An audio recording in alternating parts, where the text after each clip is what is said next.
কল্পনা করুন এমন এক বস্তু যা কিনা এতটাই শক্তিশালী, এতটাই টেকসই, আর যা ছিল আগুন প্রতিরোধী, যাকে একসময় বলা হতো অলৌকিক পদার্থ।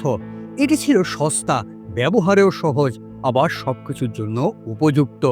ঘরবাড়ি থেকে শুরু করে ইনসুলেশন, গাড়ির যন্ত্রপাতি, এমনকি পোশাকেও এটির ব্যবহার ছিল অবাধ। হ্যাঁ, এটি ছিল অ্যাসবেস্টার। বিংশ শতাব্দীর এক বড় অংশ জুড়ে এটি ছড়িয়েছিল সর্বত্রই।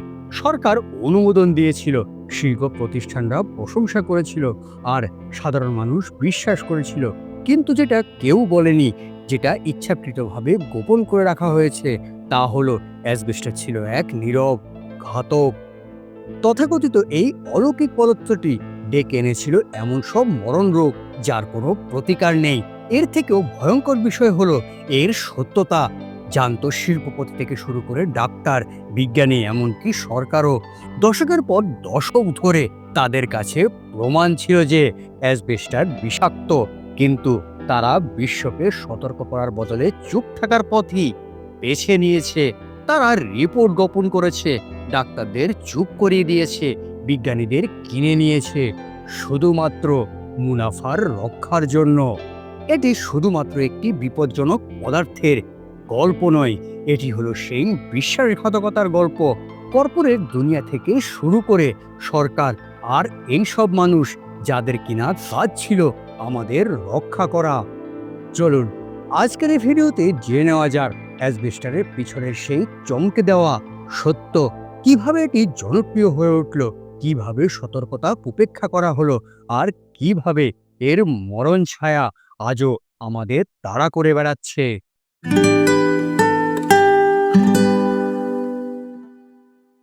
1898 ইউনাইটেড কিংডম। সেই বছর chief inspector of factories and workshops এর বাৎসরিক রিপোর্টে এক ভয়ঙ্কর পর্যবেক্ষণ লিপিবদ্ধ করা হয়। লুসিলিন স্টেটফিল্ড, যিনি ছিলেন প্রথম মহিলা ফ্যাক্টরি ইন্সপেক্টরদের মধ্যে একজন, তিনি সতর্ক করেছিলেন শ্রমিকরা যে সূক্ষ্ম অ্যাসবেস্টারের ধুলো শ্বাসের মাধ্যমে গ্রহণ করছে তা প্রাণঘাতী হতে পারে।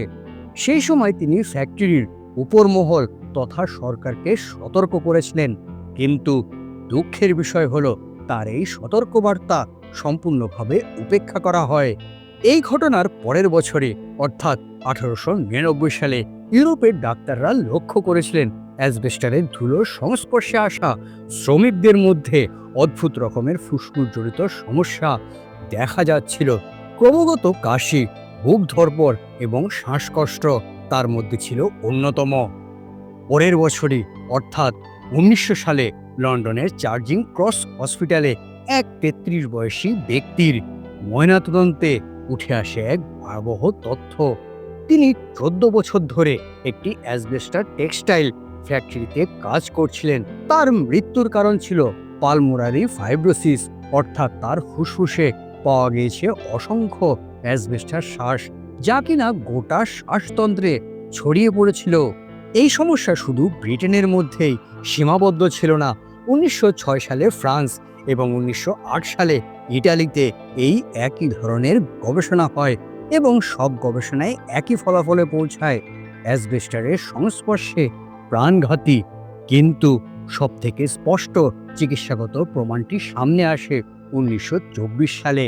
নেলি কার্সো নামক এক 33 বয়সী নারীর মৃত্যুর ঘটনা।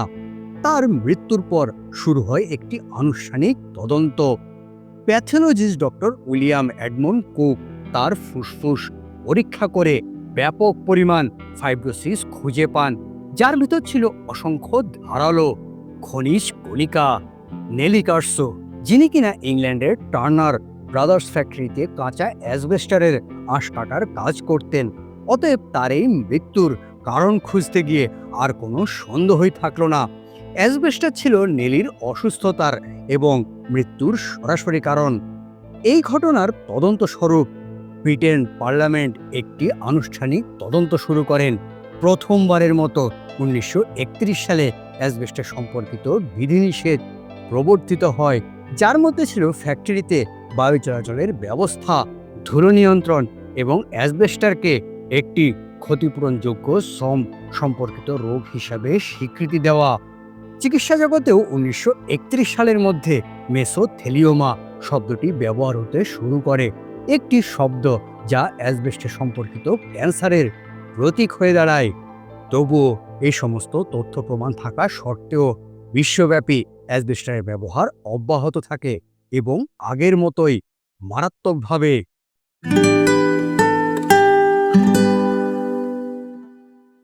শুরু হলো দ্বিতীয় বিশ্বযুদ্ধ।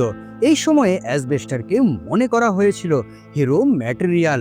এটি ছিল আগুন প্রতিরোধী, সস্তা আর যুদ্ধকালীন কাজের জন্য একেবারে আদর্শ।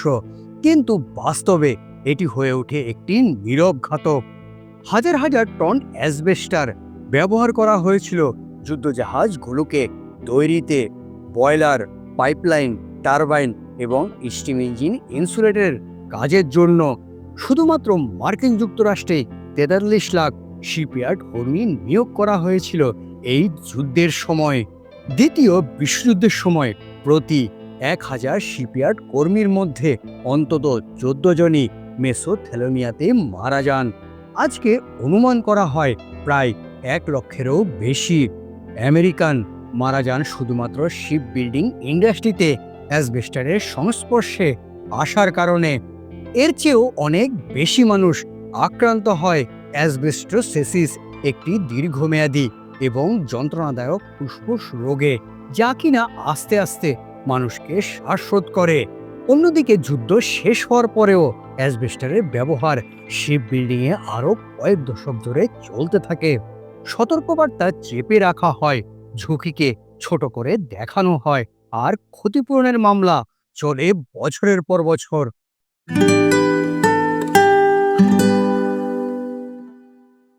বিংশ শতকের শুরুর দিক অ্যাসবেস্টারের স্বাস্থ্যের ঝুঁকি আর গোপন ছিল না। ডাক্তাররা সতর্ক করেছিলেন, ময়নাতদন্তে ধরা পড়ছিল ক্ষতি, আর তদন্তে প্রমাণ হচ্ছিল সত্য। কিন্তু কিছুই বদলায়নি, কারণ অ্যাসবেস্টার ইন্ডাস্ট্রি নিশ্চিত করছিল সত্যকে চাপা দিয়ে রাখতে। 1930 দশক থেকেই কোম্পানির অন্তর্বর্তী মেমোতে দেখা যায় ব্যবস্থাপকরা খোলাখুলিভাবে অ্যাসবেস্টারের মারাত্মক প্রভাব নিয়ে আলোচনা করছিল, কিন্তু তারা শ্রমিককে সতর্ক করেনি, গবেষণায় অর্থ দেয়নি, এমনকি ভেন্টিলেশন ব্যবস্থাতেও তেমন কোনো উন্নতি করেনি। এই সব কিছুর বদলে তারা চালু করেছিল আধুনিক ইতিহাসের সবচেয়ে দীর্ঘস্থায়ী কর্পোরেট ধামাচাপা দেওয়ার কাহিনী। তারা প্রমাণ গোপন করেছিল সক্রিয়ভাবে, এমনকি যখন তাদের নিজস্ব ডাক্তাররা শ্রমিকদের ফুসফুসজনিত রোগের মৃত্যুর বিষয় নিয়ে উদ্বেগ প্রকাশ করেছিল। ডাক্তারদের চাকরি থেকে বরখাস্ত করা হলো, এমনকি তাদের চুপ করিয়ে দেওয়া হলো। এই কৌশলটি পরবর্তী কয়েক দশক ধরে বারবার ব্যবহার করা হয়। তাদের লক্ষ্য ছিল একটাই, চুপিসারে মীমাংসা করা, খবরের শিরোনাম এড়িয়ে চলা, আর জনসাধারণকে অন্ধকারে রেখে দেওয়া। তারা রেকর্ড বদলাচ্ছে, অসুস্থতার সংখ্যা কমিয়ে দেখাচ্ছে, কিন্তু উৎপাদন চলছে সমান তালেই। এর চেয়েও খারাপ ব্যাপার হলো, কোম্পানিগুলো বিভ্রান্ত তৈরি করার জন্য একদিকে গবেষণার জন্য টাকা দেয় এবং অন্যদিকে বৈজ্ঞানিকভাবে অস্পষ্ট প্রমাণ যথেষ্ট নয় এইসব কথাগুলো বিজ্ঞানীদের দিয়ে বলানো হয়। এটা ছিল সেই চেনা কৌশল, যেখানে অস্বীকার করো, দেরি করো, আর নিজেকে রক্ষা করো। 1960-এর দশক আসতে আসতে হাজার হাজার মামলা আর কিছু সভ্য বক্তা এই নীরবতার প্রাচীরে এক ফাটল ধরাতে শুরু করে। কিন্তু তাতে কি, ততদিনের দশকের পর দশক হাজার হাজার শ্রমিক নিজের অজান্তেই বিশ্বাস গ্রহণ করে নিয়েছে। এটা ছিল অজানা ভুল নয়, এটা ছিল এক ইচ্ছাকৃত অবহেলা। অ্যাসবেস্টার শুধু বিজ্ঞানের ট্র্যাজেডি নয়, এটি ছিল লোভের ট্র্যাজেডি। এই হলো অ্যাসবেস্টার তথা এক নীরব ঘাতক নিয়ে অল্প কিছু কথা।